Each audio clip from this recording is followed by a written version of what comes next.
भाई कल हमने अपना फोर्स वाला चैप्टर स्टार्ट कर दिया था। मैंने आपको बिल्कुल बेसिक चीज बता दी थी कि अगर हमारा नेट फोर्स जीरो है, मतलब बैलेंस है, तो हमारे पास दो पॉसिबिलिटी आएंगी। कौन कौन सी दो पॉसिबिलिटीज आएंगी अगर नेट फोर्स जीरो है तो? एक्सेलरेशन जीरो है। एक्सीलरेशन तो जीरो होगी ही होगी। एक्सीलरेशन जीरो किन दो केसेस में हो सकती है? पहला केस, या तो ऑब्जेक्ट हमारा रेस्ट पे है, या फिर दूसरी पॉसिबिलिटी क्या है कि हमारा ऑब्जेक्ट अगर मूव कर रहा है तो वो कैसे मूव करेगा? Uniform velocity. यूनिफॉर्म मोशन से मूव करेगा। और अगर नेट फोर्स जीरो नहीं है तो उस केस में तो भैया कोई ऑप्शन बचता ही नहीं है। ले दे के आपके पास एक ही ऑप्शन बचता है, क्या? कि हमारा ऑब्जेक्ट पक्का किसी एक एक्सेलरेशन से मूव कर रहा होगा, मतलब वो एक्सेलरेटेड मोशन होगा। उसके बाद मैंने आपको टाइप ऑफ फोर्सेस बता दिए थे कि हमें कौन कौन से फोर्सेस डील करने होते हैं जनरली मैकेनिक्स में। Weight, normal force, tension force, spring force, pseudo force और फ्रिक्शन। लेकिन हमारा जो ये चैप्टर है ये दो पार्ट्स में डिवाइडेड था। पहला पार्ट कौन सा है? Smooth surface. स्मूथ सरफेस, मतलब हम फ्रिक्शन को बिल्कुल कंसीडर नहीं कर रहे हैं। हमने वेट पढ़ लिया था, तो मैं एक एक करके पूछ रहा हूं कि भाई वेट कौन सी डायरेक्शन में लगता है अभे? जल्दी, वेट कौन सी डायरेक्शन में लगता है Aniket? Vertical downward. Very good, weight vertical downward direction में लगता है और वेट का फॉर्मूला mg। वेट का नेचर होता है पुलिंग। वेरस फिर हमने पढ़ा नॉर्मल फोर्स। नॉर्मल फोर्स का नेचर कैसा होता है? पुशिंग। और वो हमेशा परपेंडिकुलर टू दी सरफेस लगता है। अगर कुछ क्वेश्चन में आप perpendicular to the surface draw नहीं कर पा रहे हो तो हम perpendicular to the object draw करेंगे। अगर मैं परपेंडिकुलर टू दी ऑब्जेक्ट भी ड्रॉ नहीं कर पा रहा हूं तो फिर मेरे को क्या करना पड़ेगा? टू बिल्कुल, कंपोनेंट्स। हमें दो कंपोनेंट्स लेने पड़ेंगे एक्स और वाई में। चलो, तो यहां तक की सारी बातें रिकॉल हो गई हैं। अब फटाफट क्वेश्चन पे स्टार्ट करते हैं कि हमने कौन सा क्वेश्चन दिया था। भाई मैंने आपको कुछ इस टाइप का क्वेश्चन दिया था, जहां तक मेरे को पूरा पूरा याद है। मैंने आपको दो डब्बे बना के दिए थे, एक 20 kg का और एक 10 kg का। 10 kg वाले पे फोर्स कितना? 100 न्यूटन। 100 न्यूटन। और 20 kg वाले पे कितना? 50 न्यूटन। न्यूटन, लेकिन किसी एक एंगल पे। और एंगल मैंने आपको कितना दिया था? 7 37 डिग्री। मैंने आपसे बस इतना क्वेश्चन पूछा था कि भाई सारे कांटेक्ट फोर्स फाइंड करके देने हैं जो भी इन ऑब्जेक्ट्स पे लग रहे हैं। तो भैया लेट्स स्टार्ट। सबसे पहले हम डायग्राम ड्रॉ करेंगे किसका? M1 का ड्रॉ कर लेते हैं। तो मेरे को बताओ M1 पे कितने कितने फोर्सेस लग रहे हैं? चलो सर वर्टिकली डाउनवर्ड। भाई, M1 की बात करूं तो सबसे पहले नीचे इस पे लग रहा होगा वेट, M1G। M1G की वैल्यू कितनी होगी? 100। 100। बहुत बढ़िया, क्या बात है भाई, एक ही बच्चा आंसर दे रहा है। 100 न्यूटन। यहाँ पे फोर्स लग रहा है कितना? 100 न्यूटन। ऊपर कौन सा फोर्स लगेगा? न्यूक्लियर। Normal normal. नॉर्मल, हाँ। नॉर्मल फोर्स लगेगा जो ग्राउंड ने दिया है Ng1। क्या कोई और भी फोर्स लग रहा है M1 पे? Yes sir. कौन यस सा सर। फोर्स लग रहा है नितिन? Sir normal. कौन दे रहा है? एम2 की वजह से वेरी लग गुड। रहा चलो भाई, थोड़ा जल्दी जल्दी बोला करो, सोचा ना ही। भैया हमारा M1 दो जगह से कांटेक्ट में है। अगर हमारा M1 दो जगह से कांटेक्ट में है तो दो नॉर्मल फोर्स मिलेंगे, एक ग्राउंड ने और एक दिया होगा M2 ने। तो इसको नॉर्मल फोर्स इन ले लेते हैं। तो सबसे पहले क्या करते हैं, हम इस M1 को सॉल्व कर लेते हैं। M2 के बारे में थोड़ी देर में देख लेते हैं। तो अगर मैं M1 के लिए देखूं तो मेरे को ऑब्जेक्ट ने पहले ही कह दिया था, क्वेश्चन ने पहले ही कह दिया था कि भैया हमारा ये सिस्टम इक्विलिब्रियम पे है, मतलब नेट फोर्स जीरो होना चाहिए। तो जो ये एन की वैल्यू है वो किसके बराबर होगी? है। जीरो। उसके अपोजिट फोर्स के बराबर होगी। इस एन के 100। अपोजिट कौन सा फोर्स लग रहा है? 100 न्यूटन लग रहा है। सिमिलरली Ng1 की जो वैल्यू होगी वो अपोजिट फोर्स के बराबर होगी। तो अपोजिट फोर्स कितनी है वैल्यू उसकी? 100 न्यूटन। तो भैया दोनों फोर्स 100 न्यूटन आ गए। अब डिस्कस करते हैं दूसरे ऑब्जेक्ट के बारे में कि भैया उसके साथ साथ क्या हो रहा है। तो हमने ये लिया M2। अब M2 में ही कंफ्यूजन होगा, इसको ध्यान से समझ लेना बस। भैया एक फोर्स लग रहा होगा ऊपर, एक फोर्स लग रहा होगा नीचे। नीचे कौन सा फोर्स लग रहा होगा? M2G। और एम2। ये हो जाएगा 200 न्यूटन। ऊपर कौन सा फोर्स लग रहा होगा? नॉर्मल। नॉर्मल फोर्स जो ग्राउंड ने दिया Ng2। अब बताओ एम2। और कौन कौन से फोर्स लग रहे हैं इसके ऊपर? Sir N. N। तो N इस पे दो लग रहे होंगे, कौन से दो लग रहे होंगे? एक तो भैया अगर इस 20 kg वाले को देखो, एक तो ये इस 10 kg वाले से कनेक्टेड है, तो यहाँ पे एक नॉर्मल फोर्स लगेगा। जितना नॉर्मल फोर्स इसने दिया था उतना ही नॉर्मल फोर्स इसको वापस से मिलेगा, बेसिकली जिसको हम कहते हैं टिट फॉर टैट, कि भैया every action has an equal and opposite reaction. Similarly एक ये वॉल भी तो देगी, वॉल के साथ भी। Newton third law. राजवीर क्या बोल गए? सर न्यूटन का third law, every reaction has an हाँ, equal and opposite and opposite equal. Reaction. बिल्कुल राजवीर, बिल्कुल बिल्कुल। और यहाँ से एक नॉर्मल फोर्स मिलेगा जो दीवार ने दिया होगा, तो उसको NW ले लेते हैं कि भैया जो वॉल ने दिया। क्या मैंने सारे फोर्सेस मार्क कर दिए? नहीं भैया, अभी तो बचे हैं। कौन सा फोर्स बचा है? एक ये 50 न्यूटन वाला बचा है। यस अब ये 50 न्यूटन के साथ दिक्कत क्या है भैया? ना तो ये हॉरिजॉन्टल डायरेक्शन में आ रहा है, ना तो ये वर्टिकल डायरेक्शन में आ रहा है, तो इसके साथ क्या करना चाहिए हमें? Normal components. कंपोनेंट स्प्लिट करने पड़ेंगे भैया। रिपीट। हाँ बिल्कुल, क्योंकि जो 50 न्यूटन है ना तो वो एक्स डायरेक्शन में आ रहा है, ना तो वो वाई डायरेक्शन में आ रहा है, ना तो उसके अपोजिट कोई फोर्स आ रहा है, तो मैं इसको इक्वेट नहीं कर पाऊंगा। तो हम क्या करेंगे भैया, इस 50 न्यूटन को दो पार्ट्स में तोड़ लेंगे।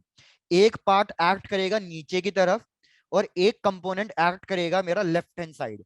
अब मुझे ये सोच के बताओ, जो एंगल 37 मैंने आपको दिया था वो किसके साथ बन रहा है? हॉरिजॉन्टल वाले के साथ या वर्टिकल वाले के साथ? ये सोच के बताओ। सो वर्टिकल वाले के बट वाले के साथ। वर्टिकल वाले के साथ। तो चेक कर लेते हैं भैया। मैंने 50 न्यूटन आपको यहाँ पे ये वाला एंगल 37 दिया था, तो अगर मैंने ये वाला 37 दिया था तो बिल्कुल सही नीचे वाला 37 होगा वर्टिकली अपोजिट एंगल। तो अगर नीचे एंगल बन रहा है तो फिर ये वाला कंपोनेंट की वैल्यू कितनी होगी? सो साइन थी। काम खराब कर दिया। जिसके साथ एंगल बनता है, हाँ जिसके साथ एंगल बनता है हमेशा वो वाला टर्म क्या होता है? कॉस। तो यहाँ पे आ जाएगा 50 cos 37। क्या सबको मेरी बात समझ में आ रही है या कोई ऐसा है जिसको नहीं समझ में आ रही? No sir. No sir. भाई बिल्कुल ईमानदारी से बता दिया करना, ठीक है? चलो अब सॉल्व करना शुरू करते हैं। तो सबसे पहले ऐसा करते हैं, एक्स डायरेक्शन के लिए सॉल्व करते हैं। तो मेरे को बताओ, आपको एक्स डायरेक्शन में कौन कौन से फोर्सेस अपोजिट और वैसे दिख रहे हैं? बताओ क्या लिखूं एक्स डायरेक्शन के लिए? भाई एक्स डायरेक्शन के लिए मैंने देखा NW और ये 50 साइन 37, ये दोनों की डायरेक्शन कैसी है? सेम है। जब इन दोनों की डायरेक्शन सेम है तो इनके साथ क्या करना चाहिए?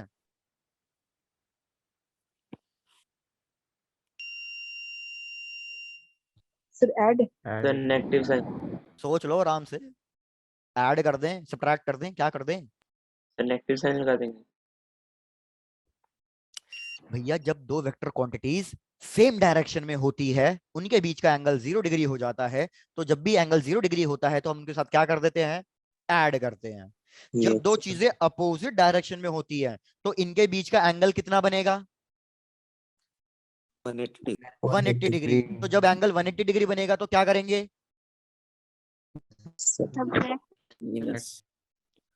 यार देखो बात ऐसी है कि तुम लोग है ना थोड़ा कंफ्यूज बोल रहे हो, मतलब कॉन्फिडेंस नहीं आ रहा तुम्हारी बातों में। तो इधर समझो, ये मैंने आपको रिलेटिव मोशन के वक्त बताया था कि जब दो क्वांटिटीज सेम डायरेक्शन में होती हैं A और B, तो इन दोनों के बीच का एंगल 0 डिग्री होता है, तो हम डायरेक्टली ऐड कर सकते हैं इनको। अगर कोई दो क्वांटिटीज हैं जो बिल्कुल अपोजिट चल रही हैं, तो इनके बीच का जो एंगल है वो 180 डिग्री हो जाता है, तो मैं इनको सब्ट्रैक्ट कर सकता हूं डायरेक्टली। लेकिन अगर कोई दो क्वांटिटीज हैं जिनके बीच में एंगल 0 और 180 के सिवा कोई और एंगल है, तो अब हम इसको कैसे सॉल्व करेंगे? अब हमें इसको सॉल्व करने के लिए डायरेक्टली ऐड या सब्ट्रैक्ट नहीं कर सकते। अब इनको सॉल्व करने के लिए हमें क्या कैलकुलेट करना पड़ेगा? अब हमें रिजल्टेंट कैलकुलेट करना पड़ेगा। तो देखो यार इधर भी वही हो रहा है। इधर NW और मेरा 50 साइन 37 ये दोनों सेम डायरेक्शन में है, तो ये दोनों ऐड हो जाएंगे। तो मैं लिखूंगा NW plus 50 sine 37 is equals to, opposite direction में कौन आ रहा है? अपोजिट डायरेक्शन में N आ रहा है, तो इक्वल्स टू N। सब लोग चेक कर लो, अब सबको इक्वेशन समझ में आई है जो मैंने लिखी है? Yes sir yes sir. तो यार एक बात बताओ, आपको n की वैल्यू ऊपर से पता है ना? इक्वेशन 1 से n की वैल्यू आपको पता है। n की वैल्यू रख दो तो आपको NW मिल जाएगा। Yes, sir. तो NW हो जाएगा n माइनस 50 साइन 37। तो चलो सारी वैल्यूज रखो और मेरे को NW बताओ कितना आ रहा है। ये हो जाएगा 100 माइनस 50 साइन 37 कितना होता है? 3/5। चलो ये तो तुमने गलती नहीं बोला, किसी ने 3/5। ये कटा तो 100 माइनस 30 कितना बचेगा? 70। 70। NW कैलकुलेट हो गया, बस अब NG2 कैलकुलेट करेंगे। पहले भैया यहां तक अच्छे से चेक कर लो और कोई डाउट हो तो बता दो। और अगर अभी भी किसी को डाउट लगे तो ये मत सोचना कि मैंने एक बार पूछ लिया, बार बार पूछ लिया यार, कोई दिक्कत नहीं है। ठीक है, बढ़िया।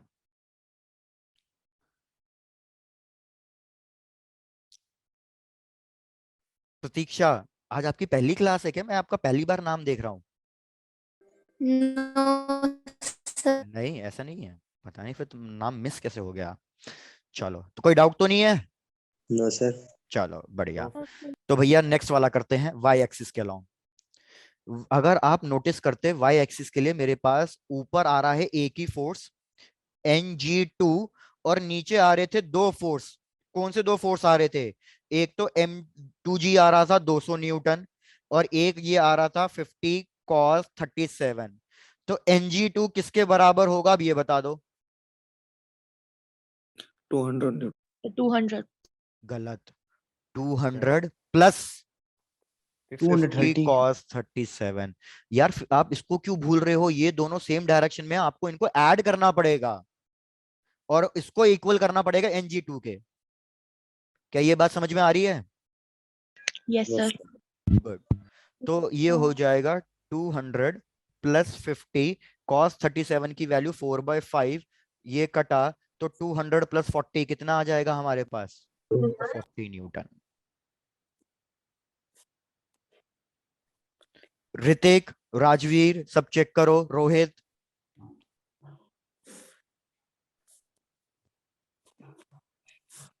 यशवीर। Yes, sir. अच्छा ठीक है, बढ़िया। विकास क्लियर है तुम्हें? Yes sir. डन। चलो तो अगर सबको ये क्लियर है तो आगे बढ़ जाऊं? Yes, sir. चलो बिल्कुल Yes. सही। चलो तो भैया अब देख लेते हैं नेक्स्ट टॉपिक पे। मैंने आपको लास्ट क्लास में नॉर्मल फोर्स करा दिया था, अब थोड़ा सा नॉर्मल फोर्स के बारे में और पढ़ते हैं। अगर मैं आपसे एक सीधी सीधी चीज पूछूं कि ये है एक वेइंग मशीन जिसपे हम लोग खड़े होते हैं और अपना वेट नापते हैं, ये है बेसिकली एक वेइंग मशीन। इस वेइंग मशीन के ऊपर एक पर्सन खड़ा है, ये है पर्सन। आपको बस सीधा सीधा इतना बताना है, वेइंग मशीन क्या मेजर करके देती है? क्या वेइंग मशीन मास मेजर करती है? क्या वेइंग मशीन वेट मेजर करती है? या weighing machine normal force measure करके देती है? या वेइंग मशीन कुछ और फोर्स कह दो, या वो मेरे को स्प्रिंग फोर्स मेजर करके देती है? बताओ कौन सा फोर्स मेजर करके देती है वेइंग मशीन? So wait. भाई आपको एक चीज बता दूं, मास किलोग्राम्स में होता है और बाकी ये तीनों फोर्सेस हैं तो ये सब किस में होंगे? न्यूटन में। तो मेरे को सोच के बताओ वेइंग मशीन क्या मेजर करके देती है जब हम वेइंग मशीन पे खड़े होते हैं? मास सर। मास। मास, वेट। तो ऐसा करते हैं, ऐसे तो बहुत Yes. कंफ्यूजन हो रहा है। रुको, ऐसे तो भाई कंफ्यूजन हो रहा है, तो सर ये पोल लो, जनरेट कर लो। वो ही कर दिया प्रकुल। तुम्हारे बोलने से पहले मैंने दिल की बात समझ ली। ओए हो।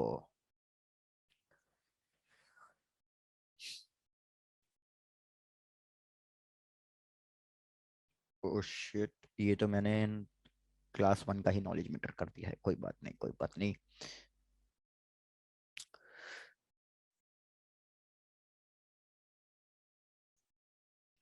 भाई थोड़ा जल्दी। चलो डन। भाई मेजॉरिटी बच्चों ने ना सबने आंसर एक ही दिया है, दैट इज ए, मास। तो याद रखो ये गलत है, वेइंग मशीन मास मेजर करके नहीं देती। फिर बच्चों ने दो ही आंसर दिए, उन्होंने कहा मास या तो वेट। तो मैं आपको बता दूं वेइंग मशीन वेट भी मेजर करके नहीं देती। Normal force. बिल्कुल, वेइंग मशीन नॉर्मल फोर्स देती है। अब मैं आपको समझाता हूं क्यों। ये नॉर्मल फोर्स कैसे मेजर करके देती है। मेरे को एक चीज बताओ, हमने कल की ही क्लास में डिस्कस किया है, कोई बहुत ज्यादा टाइम भी नहीं हुआ। मैं अगर आपको कहूं कि भैया ये ऑब्जेक्ट है, किसी इसका मास m है, तो अगर मैं आपसे पूछूं इस पे अभी कौन कौन से फोर्स लग रहे होंगे, तो बताओ कौन कौन से फोर्स लग रहे होंगे इसके ऊपर। सर वेट डाउन वेरी दो गुड। वेट लग रहा होगा mg, और ऊपर लग रहा होगा नॉर्मल फोर्स। अगर मैं आपसे अब एक चीज पूछूं, अब इसको थोड़ा सोच के बोलना, ठीक है। मेरे हाथ को आप वेइंग मशीन मान लो कि भैया ये जो मेरा हाथ है ये वेइंग मशीन है, ये ऑब्जेक्ट है, ये मैंने इसके ऊपर रख दिया। तो आपने कहा कि सर ये है ना आपका हाथ जो वेइंग मशीन है वो वेट बता रहा है। तो यार अगर ये वेट बताता, तो अगर मैं ऑब्जेक्ट को हवा में रख दूंगा तो भी क्या ये वेइंग मशीन मेरे को रीडिंग देगी कुछ? No sir. No, तो sir. भाई ऑब्जेक्ट का वेट क्या कहना चाह रहे हो, अगर मैं ऑब्जेक्ट को हवा में लटका दूं तो क्या वेट जीरो हो जाता है इसका? No sir. तो मतलब No, वेट तो sir. नहीं बताती ना वो, क्योंकि अगर वेट बताती ये मशीन, तो अगर मैं ऑब्जेक्ट को ऊपर कर देता तो भी वेट बताना चाहिए था। तो ऐसी क्या चीज है कि जब मैं मशीन पे खड़ा हो रहा हूं तो ही वो रीडिंग दे रही है? तो वो नॉर्मल फोर्स है। अब बच्चे कंफ्यूज क्या हो जाते हैं, अगर ये ऑब्जेक्ट मेरा रेस्ट पे है तो बताओ नॉर्मल फोर्स की वैल्यू किसके बराबर होगी? वेट। वेट के बराबर होगी। तो याद रखो, जब भी हमारा ऑब्जेक्ट हॉरिजॉन्टल सरफेस पे रखा होता है और रेस्ट पे होता है, तो नॉर्मल फोर्स वेट के बराबर होता है। और हमारे साथ डे टू डे लाइफ में यही होता है। हम वेइंग मशीन पे जाके खड़े हो जाते हैं, तो हमारा कांटेक्ट हो जाता है वेइंग मशीन के साथ, मेरे पे एक नॉर्मल फोर्स लगना लग जाएगा। मैं रेस्ट पे खड़ा हूं तो नॉर्मल फोर्स मेरे वेट के बराबर हो जाएगा। तो weighing machine normal force measure करके देती है, लेकिन मेरे को ऐसा लगता है कि उसने मेरा वेट मेजर करके दिया है। क्या ये बात सबको क्लियर हुई अब? Yes, Yes, sir. sir. बस Yes, याद sir. रखना, weighing machine normal force measure करके पर देती उसका है। स्केल तो खींचने Yes, वाला sir. होता ये नैन्सी की साइड से आवाज आई क्या? है। सर जो उसमें स्केल होता है वो तो खींचने वाला होता है। जो स्केल होता है वो वेट ही बता रहा है, लेकिन मैं आपको क्या बोल रहा हूँ, हमारा वेट अभी किसके बराबर जा रहा है? नॉर्मल फोर्स के बराबर जा रहा है। तो इसलिए हमें लगता है कि वो वेट ही बता रही है, क्योंकि नॉर्मल फोर्स और वेट दोनों इक्वल हैं अभी। लेकिन अगर ये दोनों इक्वल नहीं हुए किसी केस में, तो फिर वेइंग मशीन क्या बताएगी मेरे को? फिर वेइंग मशीन वेट नहीं बताएगी आपको, क्या बताएगी वो? Normal force. Sir, वो equal कैसे नहीं होंगे मतलब? अभी हम वही तो पढ़ना है, आज आज वही काम करना है सारा। प्रकुल बोलो क्या डाउट है? सर नॉर्मल फोर्स कभी जीरो हो सकती है। नॉर्मल फोर्स जीरो तब होती है जब हम कांटेक्ट नहीं करते, और यही वेइंग मशीन के साथ हो रहा है। जब मैं ऑब्जेक्ट को हवा में लटका देता हूं तो कोई कांटेक्ट नहीं है, तो नॉर्मल फोर्स जीरो हो गया। नॉर्मल फोर्स जीरो हो गया, इसलिए वेइंग मशीन में कोई रीडिंग शो नहीं करेगा वो। Yes sir. भाई पक्का ना? Yes sir. चलो तो आ जाओ, अब इसी कॉन्सेप्ट पे आपको आगे ये टॉपिक पढ़ना है। Apparent weight of a person in a moving lift. Apparent weight of a person in a moving lift, मतलब इसमें हम क्या चीजें डिस्कस करेंगे? हम इसमें ये वाला केस देखेंगे कि नॉर्मल फोर्स वेट के बराबर नहीं है इस केस में। अब देखो मैं एक एक करके समझाऊंगा, नोट करने का पूरा टाइम दूंगा, पहले नोट करना मत शुरू कर देना, पहले बस कॉन्सेप्ट को समझना शुरू करना, ठीक है? नोट करने का पूरा टाइम दे दूंगा मैं आपको। भैया ये एक लिफ्ट है, लिफ्ट के अंदर मैंने जमीन पे रख दी है वेइंग मशीन, चेक करने के लिए कि ये कितना वेट शो कर रही है। और ये हो गया पर्सन खड़ा, जिसका मास m है। तो मेरे को बताओ पर्सन पे कितने फोर्स लग रहे होंगे? दो। एक नीचे लग रहा होगा mg, और एक ऊपर क्या लग रहा होगा? नॉर्मल। Normal force. भाई मैंने कहा कि लिफ्ट रेस्ट पे है, अगर लिफ्ट रेस्ट पे है तो मेरे पास इक्वेशन आएगी F net is equals to mass into acceleration. लेकिन लिफ्ट रेस्ट पे है तो एक्सीलरेशन कितनी हो जाएगी? जीरो। तो एफ नेट कितना आएगा? जीरो। जीरो। अब एफ नेट का मतलब क्या होता है? एफ नेट का मतलब होता है कि जो फोर्सेस सेम डायरेक्शन में आ रहे हैं उनको ऐड कर दो, जो फोर्सेस अपोजिट डायरेक्शन में आ रहे हैं उनको क्या कर दो? सब्ट्रैक्ट कर दो। तो इधर मैं क्या करूंगा, मैं नॉर्मल फोर्स और वेट को सब्ट्रैक्ट करूंगा, क्योंकि वो दोनों अपोजिट हैं, और इसको किससे इक्वेट कर दूंगा? जीरो से। ये n माइनस एम जी मैंने क्या लिखा है? ये मैंने नेट फोर्स लिखा है। क्या सबको इक्वेशन लिखना समझ में आया? Yes sir. Yes, sir. तो भैया इसको दूसरी साइड ले जाओ, तो n आपका किसके बराबर आ रहा है? mg। तो इस केस में वेइंग मशीन, इस केस में वेइंग मशीन मेरा एक्चुअल वेट शो करेगी, कम शो करेगी या ज्यादा शो करेगी? So actual weight. Actual wait show करेगी। बहुत बढ़िया। दूसरा केस, भैया दूसरा केस फिर से वही, वेइंग मशीन लिफ्ट, पर्सन खड़ा है, मास m, तो दो फोर्सेस लग रहे हैं, mg और नॉर्मल फोर्स। लेकिन अब ये लिफ्ट मूव कर रही है, लेकिन कैसे मूव कर रही है? ये लिफ्ट यूनिफॉर्म मोशन से मूव कर रही है। तो अगर ये लिफ्ट यूनिफॉर्म मोशन से मूव कर रही है तो मेरे को फिर से बताओ नेट फोर्स कितना आएगा? 0 0। तो नेट फोर्स लिखूंगा n minus M G is equals to 0। तो अब की बार भी नॉर्मल फोर्स किसके बराबर आ रहा है? mg के बराबर आ रहा है। तो जी। मतलब वेग मशीन अभी भी मेरा क्या शो करेगी? एक्चुअल में एक्चुअल वेट शो करेगी। लेकिन अब तीसरे केस में भैया ट्विस्ट है। तीसरे केस में है ट्विस्ट कि भैया ये लिफ्ट है, ये वेइंग मशीन, पर्सन नीचे लगा mg, ऊपर लगा नॉर्मल फोर्स। अब ये लिफ्ट जा रही है ऊपर की तरफ विथ सम एक्सीलरेशन a। ये लिफ्ट ऊपर जा रही है एक्सीलरेशन a से, तो क्या अब नेट फोर्स 0 आएगा? नो नो तो सर अब इसकी इक्वेशन लिखना समझ लो, बस आज पूरा टॉपिक ऐसे ही चलने वाला है, इक्वेशन लिखनी पड़ेगी तुम्हें। तो एफ नेट लिखूंगा मास पर्सन का इनटू एक्सीलरेशन। एक्सीलरेशन ए है। नेट फोर्स हम कैसे लिखते हैं? दो फोर्सेस को सब्ट्रैक्ट करके। तो यार दो फोर्सेस को तो मैं ऐसे भी लिख सकता हूं सब्ट्रैक्ट करके, एन माइनस एम जी या एम जी माइनस एन। तो कौन सा सही है, ऊपर वाला या नीचे वाला? n minus m। तो याद रखो हम n माइनस एम जी लिखेंगे। क्यों लिखेंगे? क्योंकि लिफ्ट ऊपर जा रही है तो कौन सा फोर्स बड़ा होना चाहिए? n बड़ा होना चाहिए, तभी तो लिफ्ट ऊपर जा पाएगी। तो इसलिए n माइनस एम जी लिखूंगा। अगर लिफ्ट नीचे जा रही होती तो फिर कौन सा लिखता मैं? फिर एम जी माइनस एन लिखता, is equals to M A. M G को उधर फेंक दो, तो ये हो जाएगा M G plus M A. अब देखो एम जी के साथ कुछ ना कुछ ऐड हो रहा है, तो क्या अब ये मेरा एक्चुअल वेट शो करेगी, ज्यादा वेट शो करेगी या कम वेट शो करेगी? ज्यादा। ज्यादा वेट शो करेगी, और यही चीज कहलाती है अपैरेंट वेट। अपैरेंट वेट का मतलब कि वो कोई चीज कितना वेट शो कर रही है। तो क्या किसी ने डाउट पूछा था कि सर नॉर्मल फोर्स mg के बराबर कब नहीं होगा? इन केसेस में नहीं होगा। क्या क्लियर हो गया? Yes sir. तो चलो yes sir. Fourth yes case sir. भी करते हैं और फिर मैं आपको नोट करने का टाइम देता हूँ। फोर्थ केस कंप्लीट करते हैं फिर नोट करेंगे। भाई फिर से वही कि लिफ्ट, लिफ्ट के अंदर बंदा, बंदे पे फोर्स लगे दो, एम जी और नॉर्मल फोर्स, लेकिन अब लिफ्ट नीचे जा रही है किसी एक्सीलरेशन ए से। तो फिर से वही कहानी, net force is equal to mass into acceleration. अब मेरे को बताओ नेट फोर्स की इक्वेशन क्या लिखूं मैं?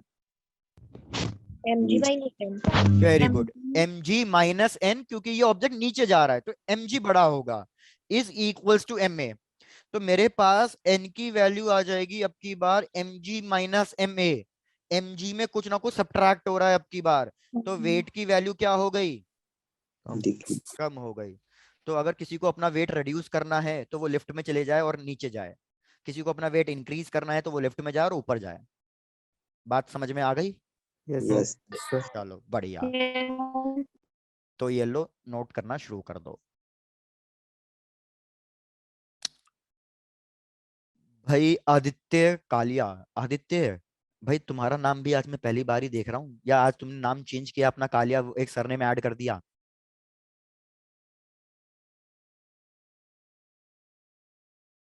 आज काफी बच्चों के नाम नए नए से दिख रहे हैं हमको।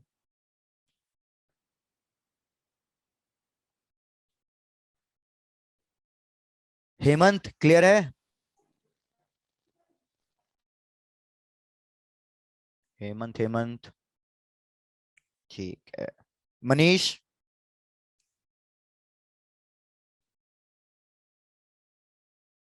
रिया, ठीक है मनीष, रिया यस सर। ठीक है, डन डन बढ़िया। तो नेक्स्ट स्लाइड पे कर दूं? सबका हो गया ये वाला नोट डाउन? No sir. ठीक है, जैसे सबका नोट डाउन हो जाए मेरे को इन्फॉर्म कर देना, नेक्स्ट स्लाइड पे कर दूंगा। ठीक है आदित्य, गुड गुड।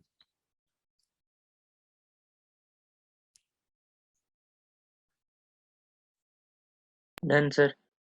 डन ठीक है।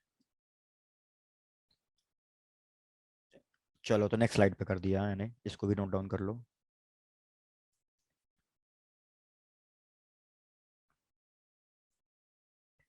यार वैसे नहीं तो मैं तो यही सजेस्ट करूंगा, नोट डाउन में टाइम इतना मत ही लिया करो। अगर आपको लग रहा है नोट डाउन में ज्यादा टाइम लग रहा है, स्क्रीनशॉट ले लिया करो, नहीं तो पीडीएफ बाद में आपको मिल ही जाएगी। Yes, sir. Done. डन। चलो, डन सर। तो एक है ना लास्ट केस है, उसको आप खुद सॉल्व करोगे, वो मैं सॉल्व नहीं कराऊंगा। ये एक लास्ट केस है कि भैया ये है लिफ्ट, फिर से वही सब चीजें, वेइंग मशीन, पर्सन, दो फोर्सेस, नीचे mg, ऊपर लगा नॉर्मल फोर्स। ये लिफ्ट फ्री फॉल गिर रही है। फ्री फॉल का मतलब सबको पता ही है, अज्यूम कर लो मैंने लिफ्ट का तार काट दिया तो ये लिफ्ट पूरी पूरी फ्री फॉल गिर रही है। तो अगर ये फ्री फॉल गिर रही है तो एक्सीलरेशन कितनी होगी? सो -g। -g। बहुत बढ़िया। माइनस साइन ये इंडिकेट कर रहा है कि ये डाउनवर्ड्स एक्ट करती है, तो कैलकुलेशन में हम इसको नहीं ले रहे हैं। तो इस केस में आप मेरे को बताओ नॉर्मल फोर्स कितना आएगा। चलो ये वाला केस आप खुद कैलकुलेट करोगे।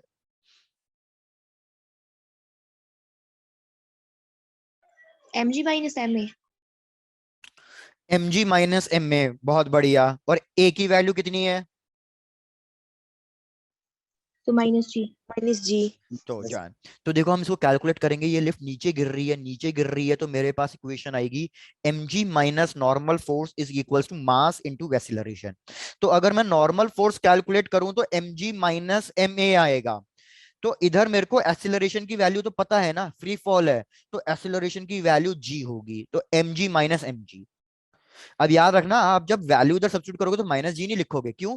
माइनस साइन तो डायरेक्शन इंडिकेट कर रहा है, और डायरेक्शन मैंने कंसीडर करी तभी तो मैंने इधर सब्ट्रैक्ट करा है, नहीं तो मैं सब्ट्रैक्ट ही नहीं करता। तो mg माइनस mg क्या हो जाएगा? कैंसिल। Cancel, normal force 0। और अभी प्रकुल ने ही पूछा था कि सर नॉर्मल फोर्स 0 कब हो सकता है, कब होता है नॉर्मल फोर्स 0? सर जब फ्री फॉल पे। फ्री फॉल पे। तुमने तो पूरी क्वेश्चन ही घुमा दी भाई। मैं पूछ रहा हूँ नॉर्मल फोर्स अगर 0 होता है तो मतलब क्या कोई कांटेक्ट है या नहीं है? No, sir. नो तो सर। Normal sir. फोर्स 0 होने का मतलब है कि कोई कांटेक्ट नहीं है। कोई कांटेक्ट नहीं है मतलब पर्सन वेइंग मशीन पे खड़ा था, लेकिन जब लिफ्ट फ्री फॉल करेगी तो पर्सन फ्लोट करने लग जाएगा और जाके सीलिंग से टकरा जाएगा। तो उस केस में उसका वेइंग मशीन के साथ कोई कांटेक्ट नहीं है, इसलिए हमारा जो नॉर्मल फोर्स है वो कितना आ रहा है? वो 0 आ रहा है। फिफ्थ केस क्लियर है? Yes, sir. Yes, sir. चलो बढ़िया बढ़िया सर। बढ़िया, कंप्लीट करो, फिर आगे बढ़ेंगे। और अब Done, पूरा sir. काम मैंने आपको बता दिया, Done. पूरा काम आज यही चलेगा, इक्वेशन लिखनी है आपको। डन। चलो तो let's proceed.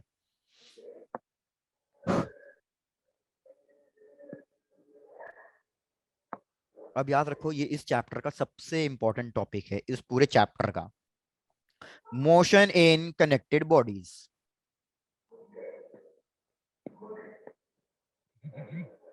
Motion in connected bodies के अंदर हम क्या कर रहे हैं कि हमारे पास 2-3 ऑब्जेक्ट्स होंगे, m1 m2 m3 जो भी होंगे, 2-3 ऑब्जेक्ट्स होंगे, और वो ऑब्जेक्ट सब आपस में डिपेंड कर रहे होंगे। आपस में डिपेंड करने का मतलब क्या है कि अगर मैं किसी भी एक ऑब्जेक्ट को मूव कराऊंगा तो जो बाकी ऑब्जेक्ट्स हैं वो भी क्या करने लगेंगे? वो भी मूव करने लगेंगे। तो उसी चीज को हम क्या कहते हैं? Motion in connected bodies. आपका टारगेट क्या होता है इसके सॉल्व करने का? कि आपको है ना इनकी एक्सीलरेशन का रिलेशन फाइंड करना होता है कि अगर m1 इतना चल रहा है तो m2 या m3 वो कितना चलेंगे, और उसके हिसाब से हम एक्सीलरेशन कैलकुलेट करेंगे। तो इसमें सबसे पहला केस जो सबसे इंपॉर्टेंट केस होता है और सबसे सिंपल केस होता है, याद रखना, सबसे इंपॉर्टेंट एंड सबसे सिंपल केस, जिसको हम कहते हैं एटवुड्स मशीन।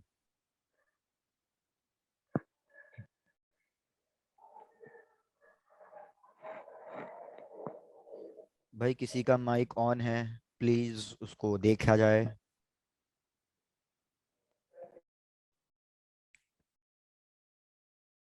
चलो ये वाला केस है कि भैया इधर मैंने एक ऑब्जेक्ट लिया m1, इधर मैंने कोई ऑब्जेक्ट लिया m2, और मैंने कह दिया कि m1 बड़ा है m2 से। अगर m1 बड़ा है m2 से तो उस केस में क्या होगा? m1 मेरा नीचे आएगा और m2 मेरा कहां जाएगा? ऊपर की तरफ। मैंने देखो क्या कर लिया, मैंने अज्यूम कर लिया कि m1 है ना x डिस्टेंस नीचे आ रहा है, तो आप मेरे को बताओ m2 कितना डिस्टेंस ऊपर जाएगा? x distance. Very good, x distance. तो सीधी सीधी मैं आपका क्या कहना चाह रहा हूं कि भैया ऑब्जेक्ट 1 का डिस्प्लेसमेंट और ऑब्जेक्ट 2 का डिस्प्लेसमेंट, दोनों का डिस्प्लेसमेंट कैसा है इस केस में? इक्वल सेम है। Same. अगर मैं इसको डिफरेंशिएट कर दूं टाइम के टर्म्स में, अगर मैं डिस्टेंस को डिफरेंशिएट कर भाई dx by dt Speed. क्या होता है? Velocity velocity. तो velocity. अगर इनका डिस्प्लेसमेंट सेम है तो याद रखना इन दोनों की वेलोसिटी सेम होगी। सिमिलरली अगर मैं वेलोसिटी को डिफरेंशिएट कर दूं टाइम से तो क्या मिलेगा मेरे को? Acceleration. एक्सीलरेशन। Acceleration. तो याद रखो इन दोनों की एक्सीलरेशन भी सेम है और हमें अब वही कैलकुलेट करनी है कि ये किसी एक एक्सीलरेशन से आ रहा है नीचे ए, तो ये उसी एक्सीलरेशन से ऊपर जाएगा ए से। मेरे को ये एक्सीलरेशन कैलकुलेट करनी है। अब जब मैं ये एक्सीलरेशन कैलकुलेट करूंगा तो मेरे को फोर्सेस मार्क करने हैं और नेट फोर्स को m इंटू ए से इक्वेट कर देना है। तो सबसे पहले मेरे को बताओ m1 पे कितने कितने फोर्सेस लग रहे होंगे? दो m1 पे 2 फोर्सेस, नीचे दो m1g और ऊपर क्या लग रहा होगा? N N tension force. भूल गए? Tension force. Yes sir similarly m2 पे क्या लग रहा होगा नीचे की तरफ? m2g। M2G और ऊपर क्या लग रहा होगा?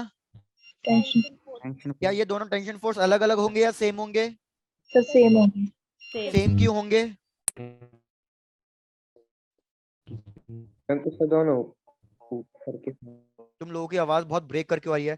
ये दोनों टेंशन फोर्स सेम इसलिए होंगे क्योंकि ये पूरी की पूरी स्ट्रिंग एक सिंगल स्ट्रिंग चल रही है और हम स्ट्रिंग को हमेशा मासलेस लेके चलते हैं इसलिए। ठीक है, यस सर चलो डन। अब क्या करते हैं, m1 के लिए इक्वेशन लिखते हैं। m1 के लिए इक्वेशन मेरे को क्या लिखनी है? F net is equal to mass into acceleration. तो मेरे को बताओ एफ नेट क्या लिखूं मैं m1 के लिए?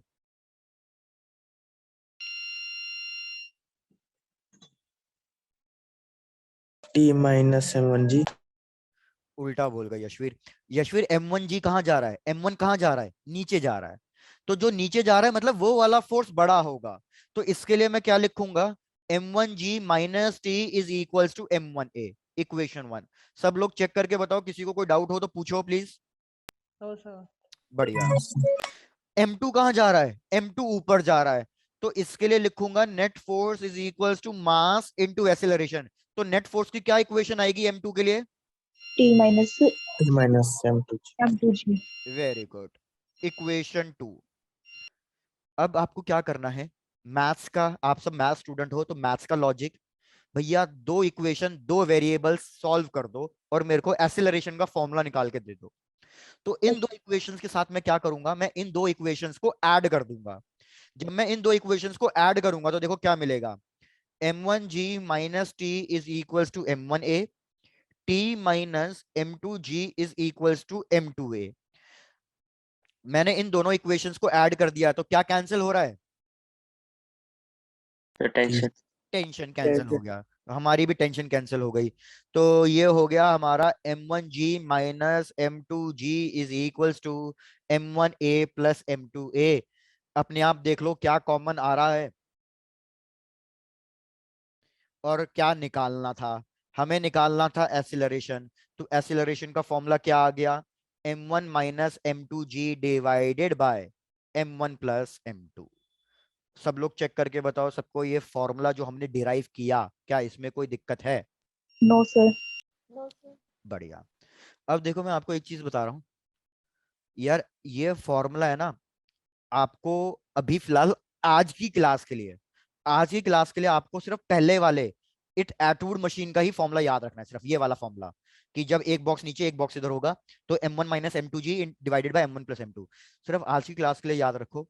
बाकी नेक्स्ट क्लास में मैं आपको इसकी शॉर्ट ट्रिक बताऊंगा, फिर हम डायरेक्टली शॉर्ट ट्रिक से सॉल्व करेंगे और अगर टाइम सफिशिएंट रहा तो मैं आज ही बता दूंगा।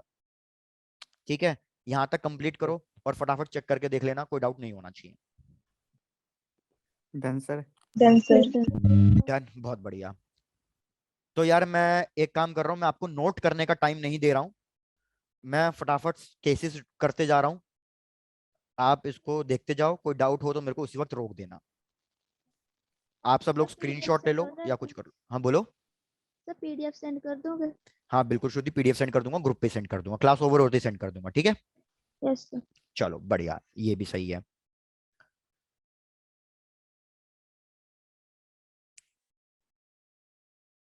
भैया ये ऑब्जेक्ट है m1, ये ऑब्जेक्ट है m2। अब फिर से इसमें एक चीज देखो कि अगर m2 नीचे आ रहा है कुछ डिस्टेंस x, तो m1 कितना डिस्टेंस आगे मूव करेगा? Sir x। तो मतलब दोनों का डिस्टेंस या दोनों का डिस्प्लेसमेंट सेम है, तो क्या दोनों की एक्सीलरेशन सेम होगी या अलग अलग होगी? सर सेम होगी। सेम होगी। Very good. तो भैया ये नीचे आ रहा है एक्सीलरेशन a से, आपको खुद को अज्यूम करना पड़ता है ये चीज, और ये इधर मूव करेगा किसी एक एक्सीलरेशन a से। अब मैं आपको एक चीज बताना भूल गया, एक चीज, ये चीज याद रखो। मैंने एक्सीलरेशन क्या अज्यूम की है कि m2 नीचे आ रहा है और m1 इधर जा रहा है। तो सपोज आपका एक्सीलरेशन जो आपने कैलकुलेट किया वो नेगेटिव आ गया, तो ये नेगेटिव साइन क्या इंडिकेट करेगा इधर? सर कि वो नीचे की तरफ जा रहा है। नेगेटिव साइन सिर्फ ये इंडिकेट करेगा कि भाई तूने वैल्यू तो बिल्कुल सही निकाली है, तेरी वैल्यू में कोई दिक्कत नहीं है, लेकिन जो डायरेक्शन तूने अज्यूम करी थी वो तूने गलत अज्यूम कर ली, उसके अपोजिट होगी। तो अगर मैंने m2 नीचे अज्यूम किया और एक्सीलरेशन नेगेटिव आई, तो इसका मतलब m2 नीचे नहीं जा रहा, m2 कहां जा रहा है? ऊपर। और ये कहां जाएगा फिर? ये जाएगा लेफ्ट हैंड साइड में। क्या ये चीज समझ में आ गई है? Yes yes sir. चलो डन। तो एक्सीलरेशन नेगेटिव में आ जाए तो घबराना नहीं है। चलो फटाफट सॉल्व करते हैं, फोर्सेस मार्क करते हैं। तो नीचे लगेगा फोर्स m2g, ऊपर लगेगा टेंशन फोर्स, इधर लगेगा टेंशन फोर्स। m1 पे और कोई फोर्स लग रहा है क्या? हेमन जी। सर और नॉर्मल। m1g और नॉर्मल।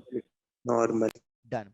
लेकिन याद रखो मैं m1g और नॉर्मल मार्क नहीं करूंगा। कोई बता सकता है क्यों? Both are equal and opposite. Very good, both are equal and opposite और कैंसिल आउट हो जाएंगे। मेरे कहने का मतलब क्या है, हम सिर्फ वो फोर्सेस देखना चाहते हैं जिस डायरेक्शन में ऑब्जेक्ट मूव कर रहा है। ऑब्जेक्ट तो राइट हैंड साइड मूव कर रहा है, क्या ऑब्जेक्ट ऊपर नीचे जा रहा है m1? नहीं। तो जब m1 ऊपर नीचे नहीं जा रहा तो उस डायरेक्शन में फोर्स मार्क करके मेरा कोई बेनिफिट नहीं निकलेगा, तो मैं उस डायरेक्शन में फोर्स मार्क नहीं कर रहा। बाकी m1g और नॉर्मल फोर्स दोनों लग रहे हैं, लेकिन मैं मार्क नहीं कर रहा क्योंकि मेरा उससे कोई काम नहीं है। सबको ये बात समझ में आ गई है? यस। Yes sir. तो भैया आप फटाफट ऐसा करते हैं, यहाँ पे साइड में पहले m2 के लिए इक्वेशन बताओ, m2 के लिए क्या इक्वेशन लिखूं जल्दी?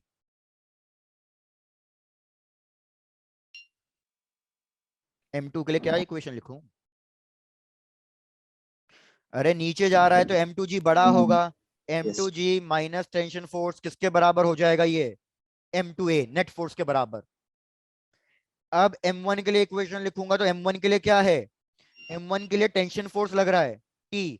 पीछे कोई फोर्स लग रहा है क्या? नहीं, क्योंकि फ्रिक्शन तो हमें कंसीडर करना ही नहीं है। Is equals to net force m1a। Hemant मेरे को दोस्त बता दो कौन सा पार्ट रिपीट करना है, मैं वहीं से रिपीट करूंगा।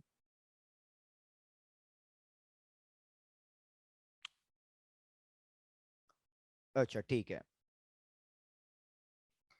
हेमंत देखो हमें करना क्या है, मेरे को हर जगह बस यही इक्वेशन लगानी है कि एफ नेट, मेरे को एफ नेट चेक करना है।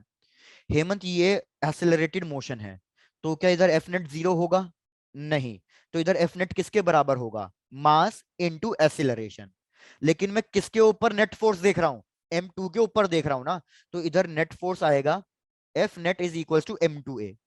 अब एफ नेट का मतलब मैंने अभी आपको बताया कि अगर फोर्सेस सेम डायरेक्शन में आ रहे हैं तो ऐड कर दो, अपोजिट डायरेक्शन में आ रहे हैं तो सब्ट्रैक्ट कर दो।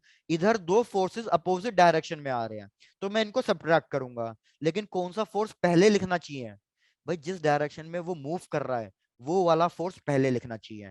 तो ये नीचे की तरफ मूव कर रहा है तो पहले m2g लिखना पड़ेगा मेरे को। m2g minus tension force is equals to m2a। फिर मैं m1 के लिए लिखूंगा, m1 राइट हैंड साइड में जा रहा है तो राइट हैंड साइड वाला फोर्स माइनस अपोजिट फोर्स, लेकिन इसके पीछे तो कोई फोर्स है ही नहीं, equals to mass into acceleration. Equation 1 equation 2। Hemant अब चेक करके बताओ कोई डाउट है क्या? अगर आपको दोनों इक्वेशन समझ में आ गई है सब लोगों को, तो इन दो इक्वेशंस को फिर से ऐड करो या सब्ट्रैक्ट करो या सॉल्व करो, कैसे भी सॉल्व करो। सॉल्व करके मेरे को एक्सीलरेशन का फॉर्मूला बताओ, एक्सीलरेशन का फॉर्मूला कितना आ रहा है? चलो m2g upon m2 minus m1। थोड़ा सा गलत हो गया, m2g सही आ रहा है, m1 प्लस m2 होगा नीचे, माइनस नहीं होगा। सब लोग अपनी इक्वेशन फिर से चेक कर लें। एक्सीलरेशन का फॉर्मूला आना चाहिए m2g sir divided by m1 plus m2। हाँ बोलो, सही है। यही आ रहा है? ठीक है, यस सर। सर यही आ रहा है। वेरी गुड प्रकुल, बढ़िया।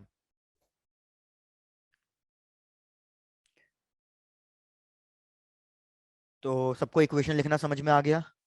Yes sir. तो फटाफट आप लोग सॉल्व करना शुरू करोगे थर्ड वाला आप खुद से। ये मैं सॉल्व नहीं कराऊंगा, ये आप लोग खुद करोगे।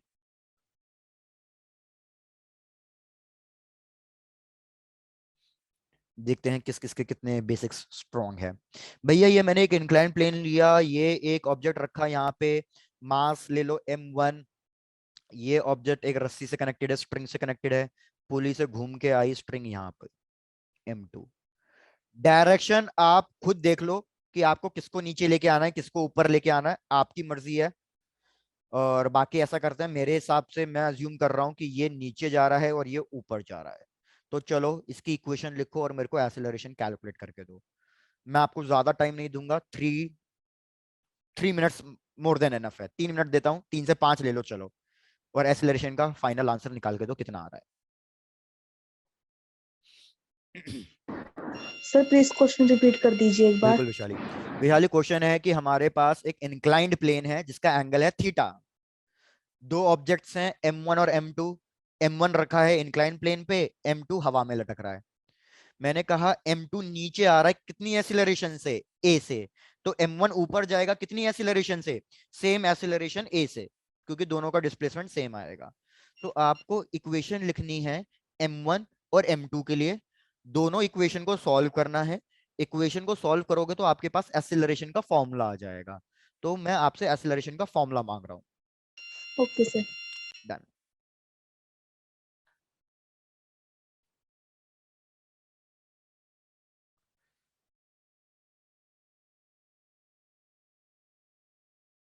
विभांशु शर्मा,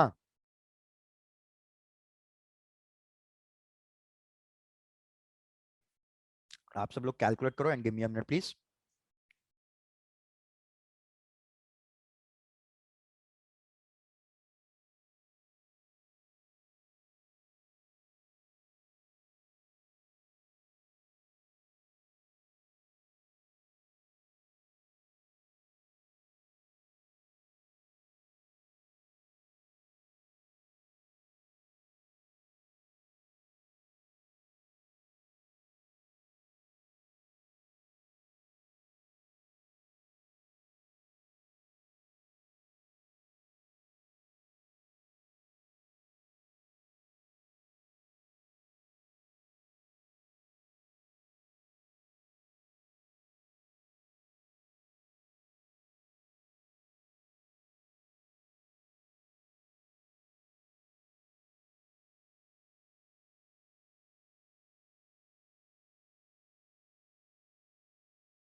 हाँ भैया, सबका हो गया कैलकुलेट?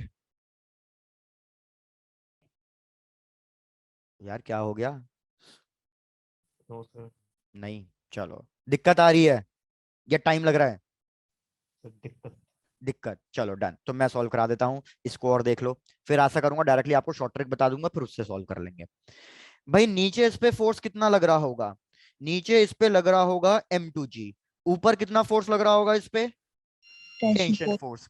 इस पे इधर लग रहा होगा टेंशन फोर्स। अब आप सिर्फ वो वाले फोर्स देखो जो इस डायरेक्शन में लग रहे हो। तो इस डायरेक्शन में नीचे कौन सा फोर्स लग रहा है? M M sin very M sin good, m1g sine theta. भैया ये तो मैंने कल की क्लास में बताया हुआ है आपको। तो बस अब इक्वेशन लिखना चालू कर देते हैं। m2 के लिए इक्वेशन लिखता हूं पहले। m2 नीचे जा रहा है तो ये हो जाएगा m2g minus opposite force is equals to net force. m2a।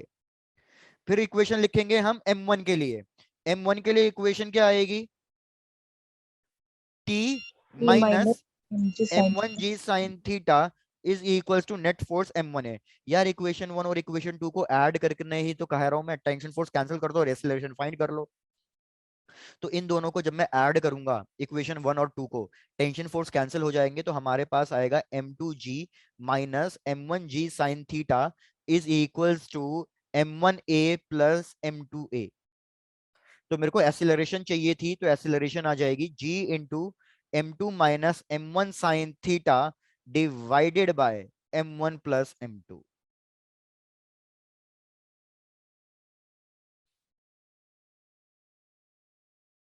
भाई सब लोग चेक कर लो अच्छे से।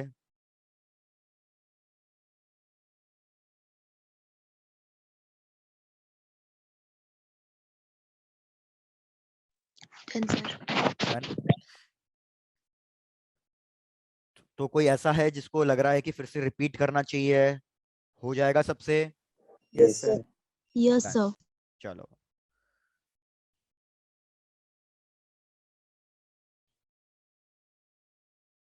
ये पूरा क्वेश्चन आप सॉल्व करोगे, अब कोई हेल्प नहीं मिलेगी।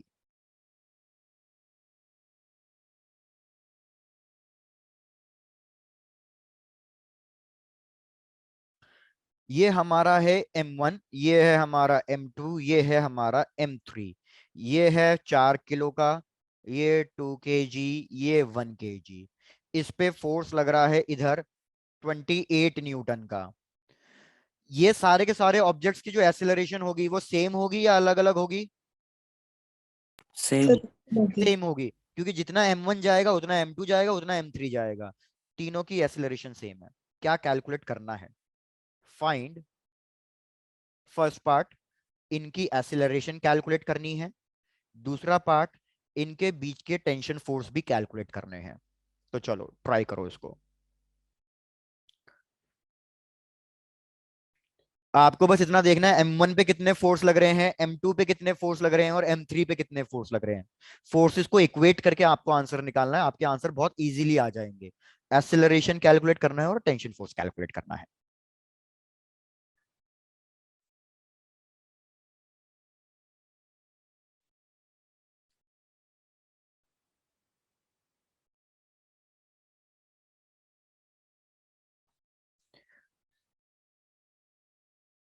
मुस्कान क्वेश्चन क्लियर है?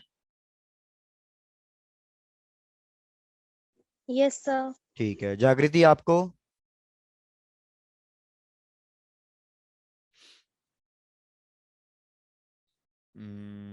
अभिषेक?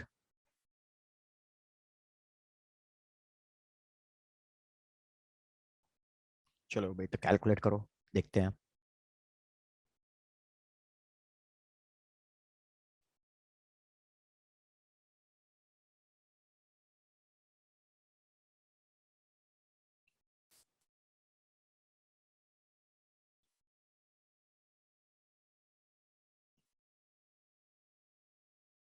रिया, your answer is correct, very good.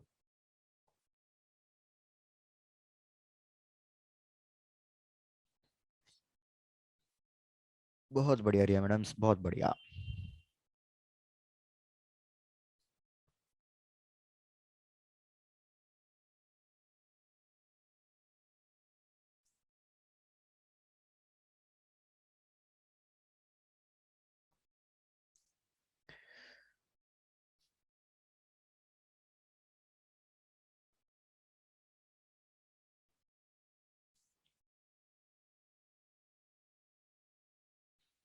चलो तो एक एक करके बच्चे को पकड़ते हैं और उनसे पूछते हैं कि भैया m1 पे कितने फोर्स लग रहे हैं, m2 पे कितने फोर्स लग रहे हैं और m3 पे कितने फोर्स लग रहे हैं।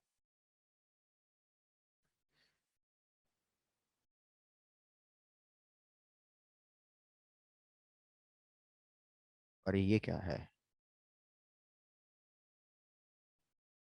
इतनी देर में तो फिर मैं बना ही दूंगा।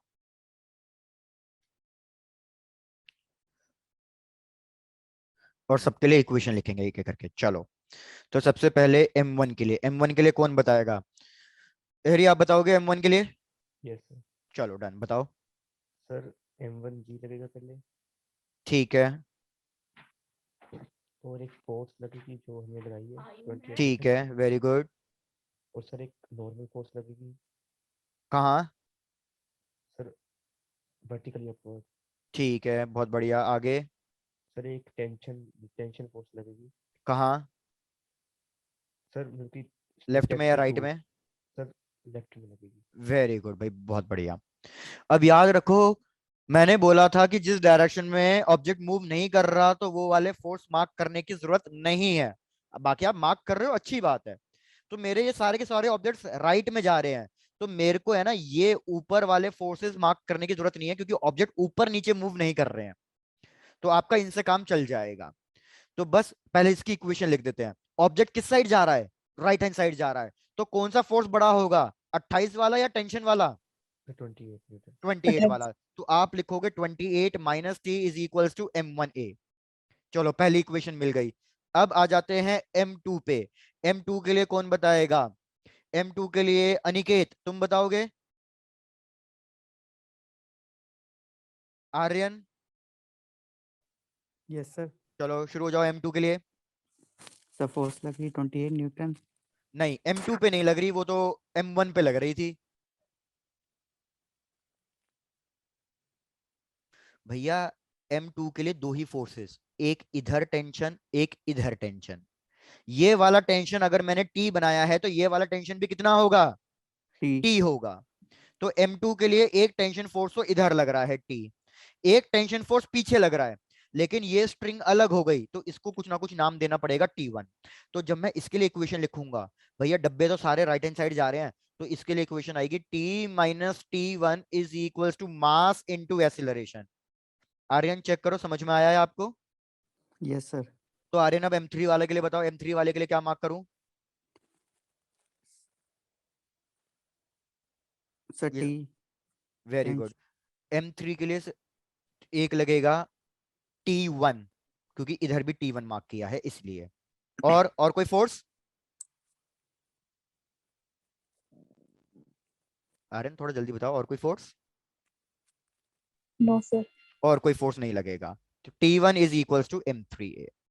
अब यार इन तीनों इक्वेशंस को ऐड कर दो तो एसिलरेशन निकल के आ जाएगी। चलो लगो यस काम पे सर। सब लोग। इन तीनों को अगर आप ऐड करोगे तो हमारा negative T positive T cancel, minus T1 plus T1 cancel, तो आपके पास अल्टीमेटली आंसर आएगा A equals to 28 divided by M1 plus M2 plus plus M3। M3। 4 2 6 और 1, टोटल हो गया 7। 28 डिवाइडेड बाय 7, 4 मीटर पर सेकंड स्क्वायर।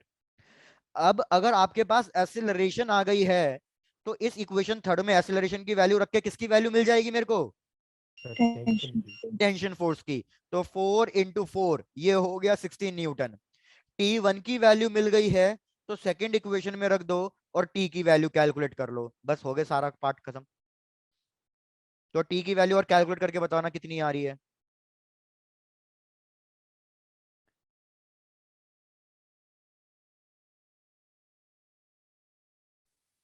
Sir 8 plus 20। भाई M2A हो जाएगा हमारे पास 8, T1 उधर ऐड हो जाएगा, मतलब 8 प्लस 16 दैट इज 24 न्यूटन। 24।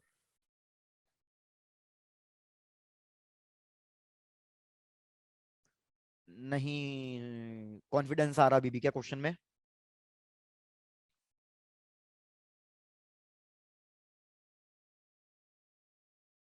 भाई किसी ने कुछ बोला ही नहीं, मैंने आप सबसे पूछा क्या क्वेश्चन में कॉन्फिडेंस आ रहा है या नहीं। आ रहे हैं। ठीक है, एक ही बच्चे ने बोला, वो भी बहुत धीरे से बोला, कोई बात नहीं, देख लेंगे। सर आ रहा है। बना रहा है। हाँ हाँ ठीक है।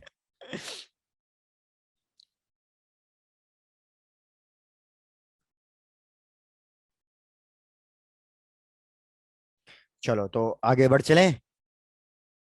Yes sir. यस। चलो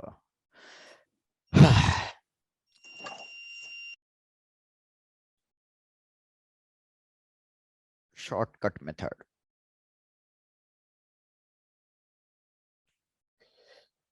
चलो अब शॉर्टकट मेथड की बात करते हैं। सबसे पहला एग्जाम्पल वापस से वही ले लेते हैं जिससे शुरुआत करी थी, इससे शॉर्टकट एग्जाम्पल समझना सबसे इजी है।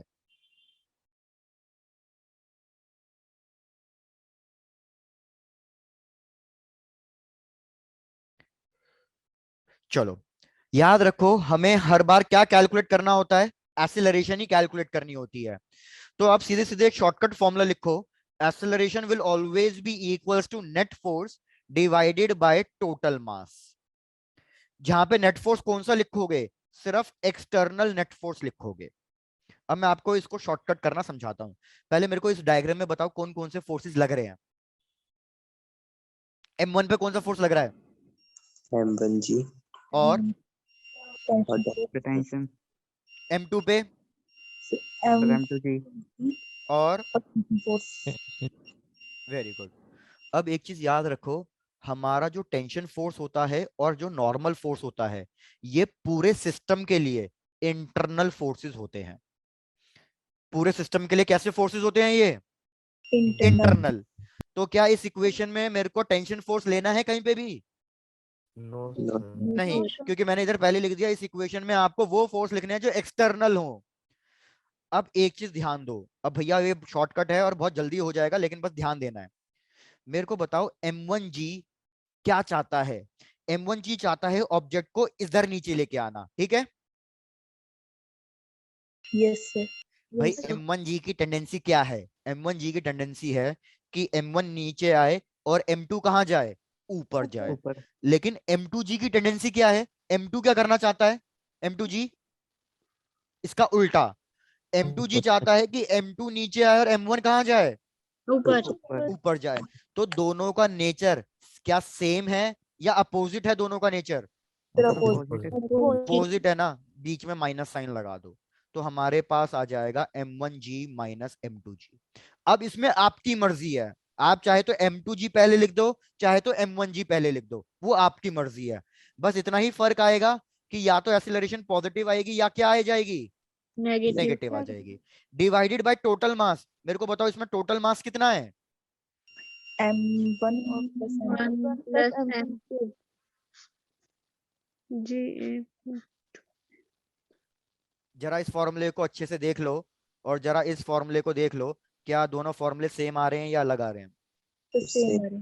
तो शॉर्ट ट्रिक same. लगाना समझ में आया अभी इस Yes, क्वेश्चन Yes, में। sir. Yes sir. इस शॉर्ट ट्रिक को पहले यहां तक नोट डाउन कर लो, फिर नेक्स्ट क्वेश्चन में और अप्लाई करने की कोशिश करेंगे। 2-3 क्वेश्चन में मैं खुद सॉल्व करा रहा हूं, अभी आपको मैं अप्लाई करना सिखा रहा हूं, फिर 2-3 क्वेश्चन के बाद 1-2 क्वेश्चन और दूंगा, वो आप खुद करोगे। Done sir. डन। चलो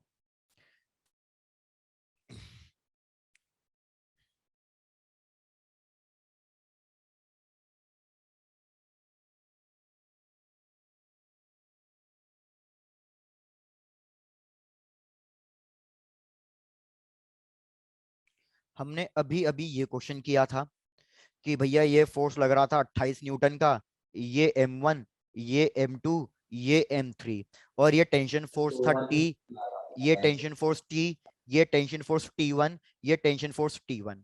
अभी मैंने आपको बताया कि यार हम टेंशन फोर्स तो देखेंगे ही नहीं, तो मेरे को बताओ इस पूरे सिस्टम पर, इस पूरे सिस्टम पर एक्सटर्नल फोर्स कितना लग रहा है। 28 न्यूटन। भाई बहुत बढ़िया, टोटल एक्सटर्नल फोर्स 28 न्यूटन लग रहा है। अब की बार मैं क्या इसमें वेट कंसीडर करूंगा, नहीं। क्यों कंसीडर नहीं कर रहा मैं वेट, क्योंकि मैंने आपको बताया कि ऑब्जेक्ट ऊपर नीचे इधर मूव नहीं कर रहे हैं, तो वेट लेने का कोई फायदा नहीं है। डिवाइडेड बाय टोटल मास, इसका मास था 4, इसका मास था 2, इसका मास था 1, तो टोटल मास कितना हुआ, 7। एक्सीलरेशन कितनी आ गई, 4 meter per second square. Check कर लो, क्लियर है। Yes, sir. गुड। Yes sir. हाँ, अगर आप टेंशन फोर्स निकालने के लिए आ गया तो दिक्कत होगी, तो इक्वेशन ही लिखनी पड़ेगी, लेकिन टेंशन फोर्स निकालना बहुत कम आता है। मोस्टली 90% क्वेश्चन में आपको एक्सीलरेशन निकालना ही बोलेगा वो। ठीक है, एक और एग्जांपल देखो, एक और एग्जांपल। भाई जितने भी कॉमन एग्जांपल्स है मैं सारे करा रहा हूं। अब मैं वही वाली बात, मैं भगवान तो हूं नहीं कि जो मेरे को पता चल जाए कि तुम्हारे एग्जाम में क्या आने वाला है, तो ये तो मत कहना कि सर आपने जो क्वेश्चन कराया वो तो कभी एग्जाम में आया ही नहीं। हालांकि तुमने कहा था कि जो इस बारे पेपर में है वो क्वेश्चन सेम सेम से आ गए थे। चलो, हमने ये वाला क्वेश्चन किया। इसमें मैं आपको एक्सीलरेशन कैलकुलेट करने के लिए बोल रहा हूं।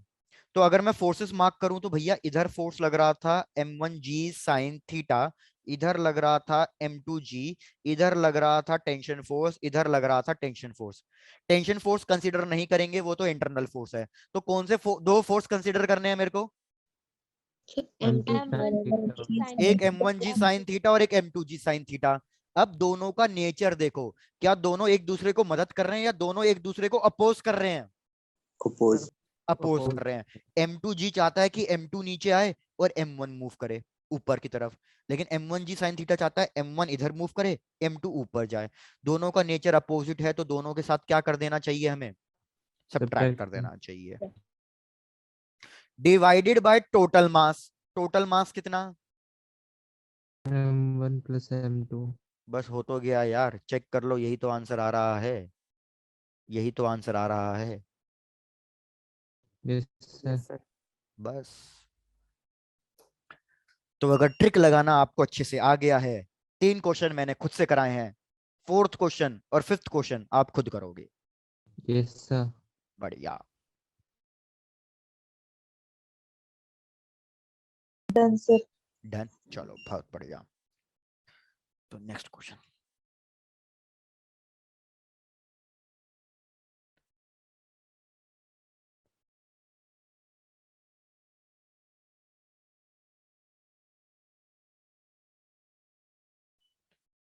देखो, ये मत सोचना कि बहुत भारी क्वेश्चन दे दिया, कुछ भारी क्वेश्चन नहीं है इसमें, सिंपल सादा क्वेश्चन है। चलो, मेरे को एक्सेलरेशन कैलकुलेट करके बताओ, फॉर्मूला क्या आ रहा है?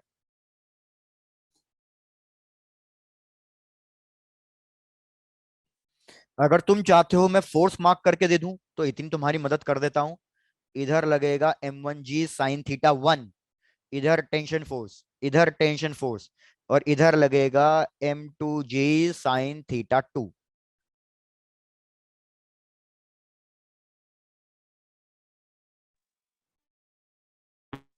सर हाँ बोलो। m2g sin theta 2 minus m1g sin theta 1 by m1 plus m2। बहुत ही शानदार भैया, दोनों ने बिल्कुल सही बोला। m2g sine theta 2 minus m1g sine theta 1 divided by m1 plus m2। मैं फिर से एक बात रिपीट कर देता हूं, बच्चों को कंफ्यूज नहीं होना है। किसी ने ये डायरेक्शन अज्यूम करी है इसलिए उसने m2g पहले लिखा है। अगर किसी ने दूसरी डायरेक्शन अज्यूम करी है तो इस वाले फॉर्मूले में और उस वाले में कोई गलती नहीं है, दोनों सेम ही बात है। बस एक का आंसर पॉजिटिव आ जाएगा और एक का आंसर नेगेटिव आ जाएगा, बस इतनी ही कहानी होगी। Done sir. डन। चलो, तो एक क्वेश्चन अब मैं आपको देता हूं जो प्रीवियस ईयर्स में आया हुआ है, और फिर इसके लिए कंडक्ट किया जाएगा पोल।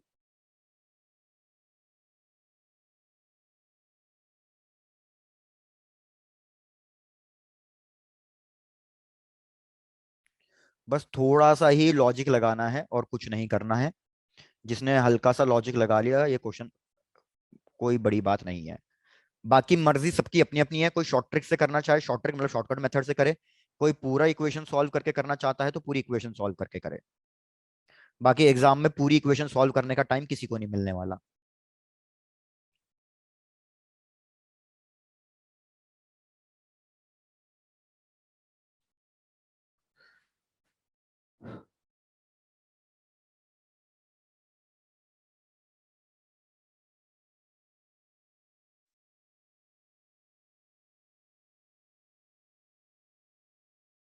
चलो क्वेश्चन देखो। क्वेश्चन कह रहा है कि हमने 3 ब्लॉक्स लिए, इंक्लाइन प्लेन पे रखा हुआ है, ए और बी इंक्लाइन प्लेन पे है, सी लटक रहा है। ए का मास 1 किलो, बी का मास 2 किलो, एंगल 30 डिग्री। मेरे को फाइंड करना है कि सी का मास कितना होना चाहिए, what should be the mass of C such that, ताकि हमारा ये पूरा सिस्टम कहीं पे भी मूव ना करे, ये पूरा सिस्टम रुका रहे। बस मैं आपको इसमें छोटा सा हिंट दे देता हूं, अगर पूरा सिस्टम रुका होगा तो एक्सेलरेशन कितनी होगी? जीरो। तो बस राइट हैंड साइड वाली इक्वेशन तो लिखनी ही पड़ेगी, बस लेफ्ट हैंड साइड में ए को क्या लिख देना, 0 लिख देना, उससे आपके पास MC की वैल्यू आ जाएगी। तो MC की वैल्यू कैलकुलेट करनी है, मैं यहाँ पे ऑप्शंस लिख रहा हूं और फिर पोल कंडक्ट करूंगा।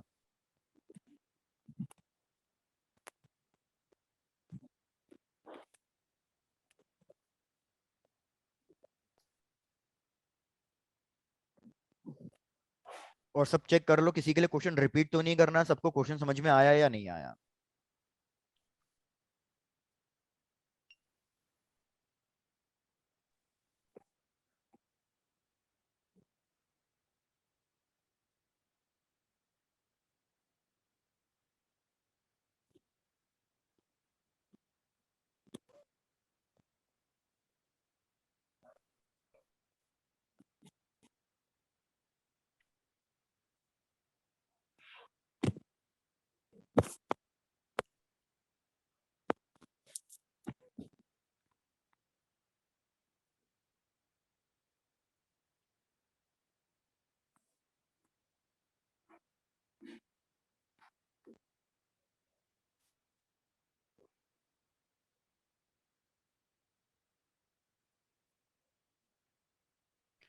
एक मिनट और दे रहा हूं, 1 मिनट के बाद पोल कंडक्ट कर दूंगा, क्योंकि शॉर्ट ट्रिक से इसमें ज्यादा टाइम नहीं लगना चाहिए।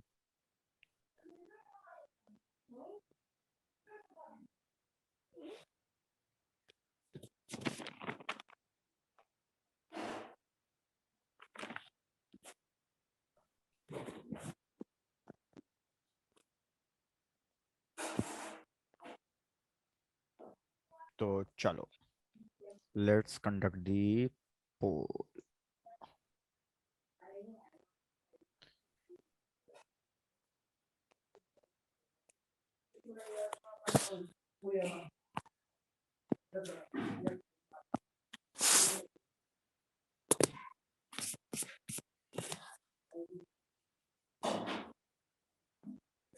भाई सिर्फ 28% लोगों ने, ये क्या बदतमीजी हो रही है।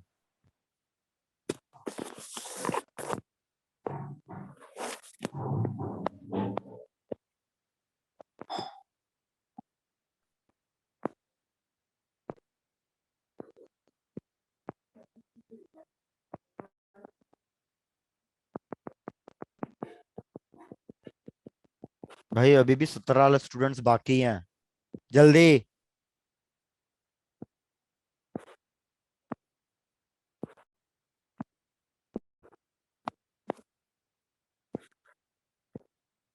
भाई 1 मिनट ओवर, इससे ज्यादा टाइम सॉरी मैं नहीं दे सकता। तो भाई मेजोरिटी यार तुम मेरी क्लास में हमेशा ऐसा क्यों करते हो कि बिल्कुल 2-3% का डिफरेंस होता है, सबके आंसर्स वैसे आ रहे होते हैं। सबसे ज्यादा majority option 2, that is 2 kg। फिर किसको, फिर 3 kg वाले को, फिर 1 kg वाले को, सबसे कम 1.5 kg वाले को। अरे बहुत ही बढ़िया। तो आपको मैं बता दूं, आप सब लोग बिल्कुल गलत हो। Correct option is option D, 1.5 kg। देखो कैसे, फोर्सेस मार्क करता हूं फिर समझाता हूं। इस पे ऊपर लगा टेंशन फोर्स, नीचे कितना फोर्स लगा, mcg। इधर लगा टेंशन फोर्स, नीचे कौन सा फोर्स लगा, mbg sine MBG theta. theta और एक टेंशन फोर्स लगा T1। इधर ऊपर टेंशन फोर्स लगा T1 और यहाँ पे क्या लगा, MAG sine theta. sin theta भाई टेंशन फोर्स को तो कंसीडर करेंगे नहीं, MAG साइन थीटा और MBG साइन थीटा इधर लग रहे हैं, MCG इधर लग रहा है, तो इन दोनों का नेचर तो सेम है, तो इन दोनों को तो मैं क्या करूंगा, ऐड। और इसका नेचर कैसा है, अपोजिट है, तो इसको क्या करूंगा मैं, सब्ट्रैक्ट। तो मैं लिखूंगा a net is equals to MAG sine theta plus MBG sine theta minus MCG divided by total mass. Total mass है MA plus MB plus MC। अब भैया हमारा जब सिस्टम ही रेस्ट पे है, तो हमारी ए नेट कितनी होगी, 0। तो ये अगर 0 है, इसको क्रॉस मल्टीप्लाई करोगे तो ये भी क्या बन जाएगा, 0। तो हमारे पास बस इक्वेशन बन के आ जाएगी, MAG sine theta plus MBG sine theta minus MCG is equal to 0। Value रखता हूं, MA की वैल्यू 1, ग्रेविटी की वैल्यू 1/10 10, साइन 30 डिग्री की वैल्यू हाफ, प्लस mb की वैल्यू 2, ग्रेविटी की वैल्यू 10, साइन 30 डिग्री की वैल्यू हाफ। mcg को उधर ले जा रहा हूं, मेरे को mcg फाइंड करना था और ग्रेविटी की वैल्यू 10, 10 कॉमन आके कट गया, तो मेरे पास इधर बचा बस हाफ, इधर मेरे पास क्या बचा 1 इज इक्वल्स टू mc। तो mc की वैल्यू आ रही है 3/2, और 3/2 कितना होता है भाई ये? 1.5। यार तुम लोग मेरी उम्मीद से बिल्कुल उल्टा परफॉर्म कर जाते हो।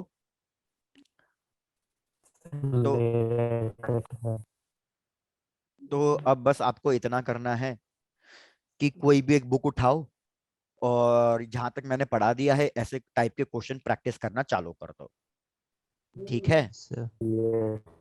चलो, तो भैया आज के लिए इतना ही है, यहाँ तक पूरा रिवाइज कर लेना। नेक्स्ट क्लास में थोड़ा सा और शॉर्टकट्स पढ़ेंगे, कुछ अलग अलग तरीके हैं सॉल्व करने के, जिसको कहते हैं पुली कंस्ट्रेंट और वेज कंस्ट्रेंट्स, अब उनको पढ़ेंगे नेक्स्ट क्लास में। तो tata, bye bye and take care. Homework तो हेमंत मैंने दे ही दिया है कि ये सब चीजें रिवाइज करके रखनी है।